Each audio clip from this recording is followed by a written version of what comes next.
Bueno, pues, ¿cómo estás, Isabel? Muy bien, muchísimas gracias. En esta semana muy revolucionaria. Muy revolucionaria y sobre todo encantada que seguimos hablando de nuestra historia. Claro. Seguimos hablando. Y seguiremos, cada vez más. Y hay varias efemérides, hablando de revolucionarios, hablando de historia. Un artista muy importante, Diego Rivera, cumple años de haber muerto el domingo, 1957. Pero ¿por qué saco a cuento Diego Rivera? Porque quiero hacer un puente.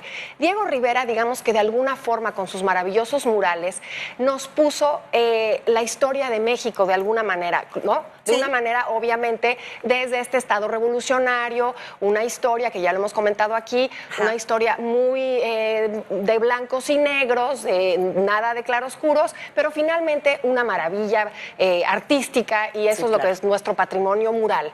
Pero todo esto lo hilo, ¿por qué? Porque hay un emblema que estos murales nos dejan, que es el Hernán Cortés sifilítico, corrupto, mala leche, que vino a hacernos quién sabe cuántas maldades. Esa otra cara del Hernán Cortés, porque es que Hernán Cortés tiene tantas caras. Tantas caras. Lo puedes ver desde tantas visiones, es por eso tan interesante. Tan interesante, y ahora con esta serie que estamos ya por estrenar el domingo, justamente una de esas caras es desde el punto de vista de los prehispánicos, de los pueblos precolombinos que tienen contacto con él. Tendemos de un plumazo a decir solamente fueron los mexicas, solamente fueron los aztecas, pero un gran personaje que tiene esta serie es Xicoténcatl el Joven. Claro.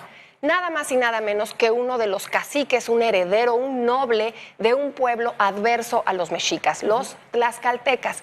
La patria tlaxcalteca tenía el orgullo de decir: yo no he sido jamás tributario de México Tenochtitlan. Eran totalmente antagónicos. Entonces hay que entender ese odio. Es un odio, porque eso se ve muy bien en la serie.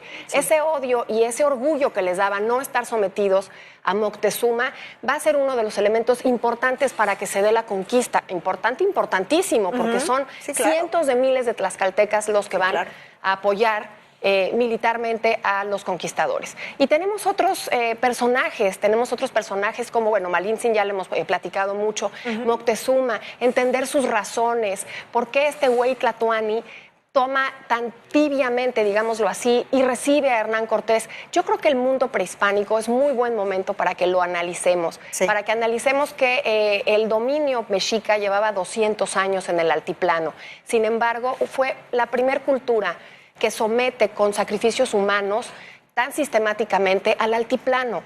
Entonces, aunque tenemos toda esta creencia de que es que creían que llegaron los españoles y eran dioses y era Quetzalcóatl, no.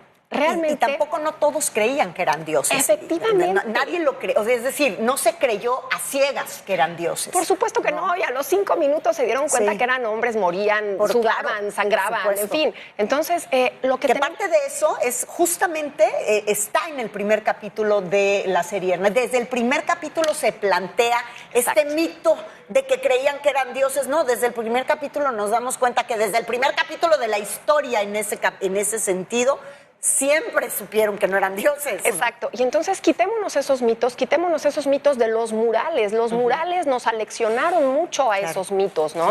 A poner heroicamente a todos los prehispánicos, a todos los indígenas que estaban antes. Por supuesto son grandísimas culturas, pero también tenían grandes errores, también cometieron los mismos procesos de conquista a otros pueblos previo a que llegaran los españoles. Los pueblos precolombinos no hay que mitificar.